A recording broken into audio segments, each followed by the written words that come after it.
ദിവസങ്ങൾക്ക് മുന്നേ നമ്മുടെ PSC എഴുതാനുള്ള പ്രായപരിധി 36 നിന്ന് 40 ആക്കിയപ്പോൾ സന്തോഷിച്ചവരാണ് നമ്മളൊക്കെ. പക്ഷേ ഇപ്പോൾ അതാ നമ്മുടെ വിരമിക്കൽ പ്രായം 60 ആക്കാനുള്ള തയ്യാറെടുപ്പുകൾ നടന്നുകൊണ്ടിരിക്കുകയാണ്. ഇത് പുതിയൊരു സംഭവമൊന്നുമല്ല, പല ഡിപ്പാർട്ട്മെൻറ്റുകളിലും 60 ആക്കി ഓൾറെഡി ഉയർത്തിയിട്ടുണ്ട്. പക്ഷേ ഇത് യഥാർത്ഥത്തിൽ ബാധിക്കാൻ പോകുന്നത് ആരൊക്കെയാണ്? ഇപ്പം നിലവിൽ നമ്മൾ നോക്കിക്കഴിഞ്ഞാൽ നമ്മുടെ LPST, UPST, LDC ലിസ്റ്റുകളിലൊക്കെ ഫസ്റ്റ് റാങ്ക് കിട്ടിയ ആൾക്ക് പോലും നിയമനം കിട്ടാത്ത ഒരു അവസ്ഥയുണ്ട്.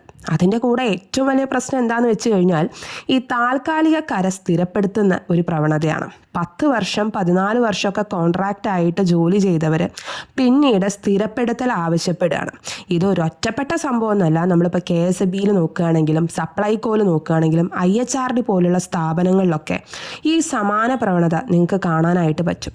1 വർഷം അല്ലെങ്കിൽ 3 വർഷം മാത്രമായിട്ടിരിക്കേണ്ട കോൺട്രാക്റ്റ് 15 വർഷമൊക്കെ ആയിട്ടാണ് നീണ്ടുപോകുന്നത്. ഇൻ്റർവ്യൂ ഒക്കെ വെച്ചുകൊണ്ട് ഇവരുടെ ആൾക്കാരെ തന്നെ പിന്നെയും സ്ഥിരപ്പെടുത്തി ഇൻ്റർവ്യൂവിന് വന്നവരൊക്കെ ബാക്കി പൊട്ടന്മാരാക്കിയിട്ട് തിരിച്ചു വിടുന്ന ഒരു അവസ്ഥ പോലും നിങ്ങൾക്ക് എന്ത് ചെയ്യാനായിട്ട് പറ്റും, കാണാനായിട്ട് പറ്റും. സ്വാഭാവികമായിട്ട് അവിടെ ജോലി ചെയ്യുന്നവർക്ക് ഒരു പ്രതീക്ഷ ഉണ്ടാവും, നാളെ ഞങ്ങൾ സ്ഥിരപ്പെടും എന്നുള്ളത്.